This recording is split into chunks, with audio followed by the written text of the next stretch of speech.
Alright, I am back, and I'm on Team Deathmatch on Ruins. I'm going to do some rushing for you guys.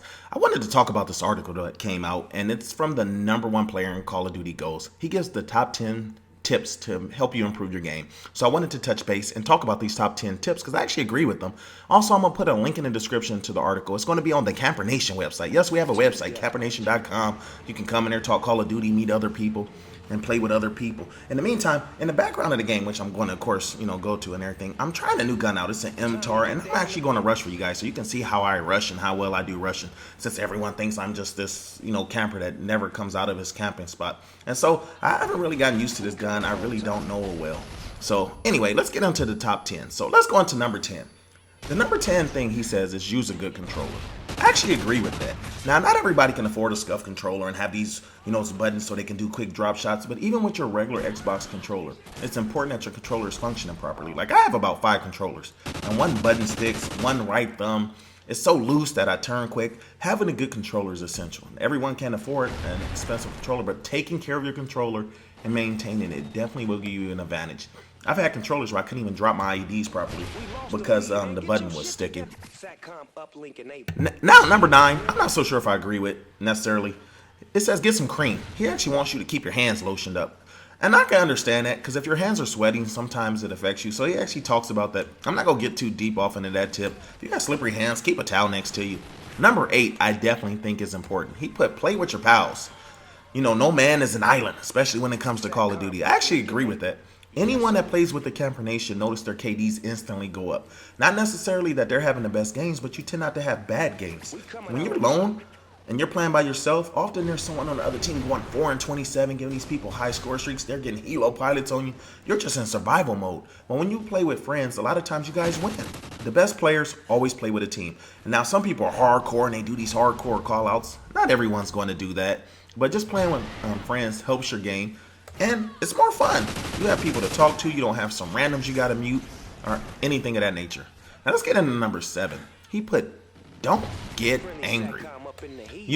Swearing won't get you far, and kicking off at other players will only make you unpopular. I kind of agree with that. If you're getting frustrated with the game, sometimes you need to step back and take some time and maybe cool off because you don't want to be playing angry. Now, some people, maybe that does motivate them. I know when I play sports like basketball, if you talk smack to me and you piss me off, I'm the wrong person. I go hard. I go hard in the paint. But not everybody reacts like that, so keep a cool head. Number 6, take regular breaks. I definitely agree with that. Don't sit in front of your TV 10 straight hours. You're going to fry your brain.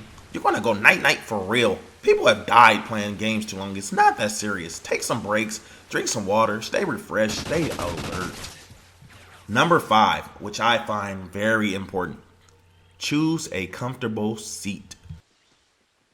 I don't know how many times I've been playing and I'm in the wrong position and it's affecting my game. Literally, if I'm not sitting with my leg up and my elbow up, I got to have my position. My position, I'm going to dominate. When I'm out of position or I'm sitting in a different angle because of the light reflecting on my TV, I suck. I don't know why, but that position is crucial. You want to be able to focus on the game. Now, this one was something different I didn't think about, but it makes sense to me. Number 4, don't experiment with perks. No, don't experiment. Find the perks that work best for you. You can't listen to everybody and use everybody's setup. I'm going to add to this. Don't experiment with perks. And don't use guns just because people talk about your gun. Some people, your gun is overpowering.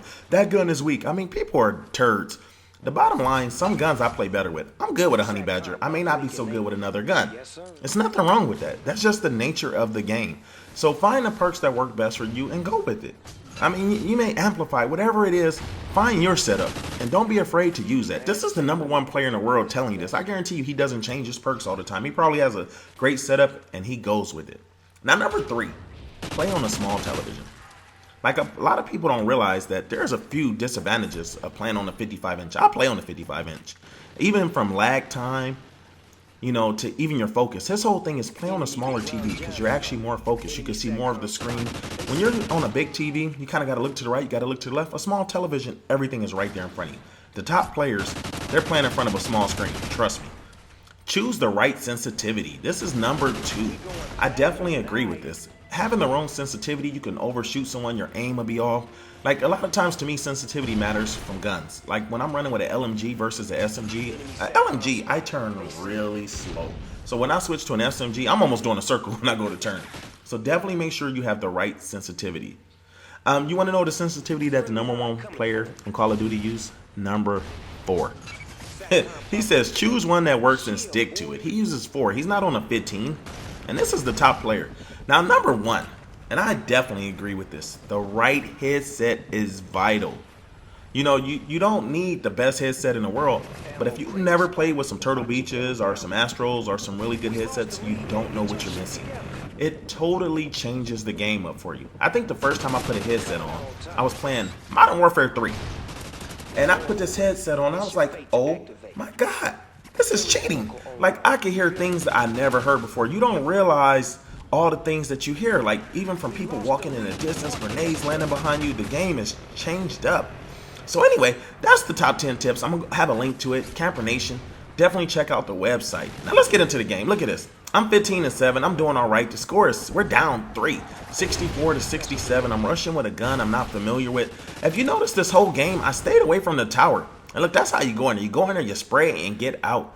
I stayed away from the towers. I was running the tunnels for a variety of reasons. One, oh, look at this. Get out of here, dog. My homie took it out. Well, it's not really my homie. I don't know who he is. I'm just playing with randoms right now. Just jumped on and got a quick gameplay. But I stayed in these tunnels and I was running around to the spawn points, you know. I was trying to avoid these guys. The simple fact is that when you're up in the tower, you're asking to die. People wonder why I go 40-3 on this game camping. Idiots keep coming to the tower. Now that we got a decent lead, I'm gonna come up here and flush these guys out. Look, I noticed a guy was out there. And look at this. Thank you, Urkel. And put him to sleep for the last kill. Look at that, taking for the comeback win and victory. That is how I rush. Yes, I can rush. So don't hate on me. I got all these people hating, and look at this. I was strategic when I came up here. I wanted to make sure a guy was up here before me. And look, he took the guy's attention off, and I was able to put him to sleep. And look, I actually didn't do too bad. Second on the team at 20-7. All right, y'all, let's go. I'm out.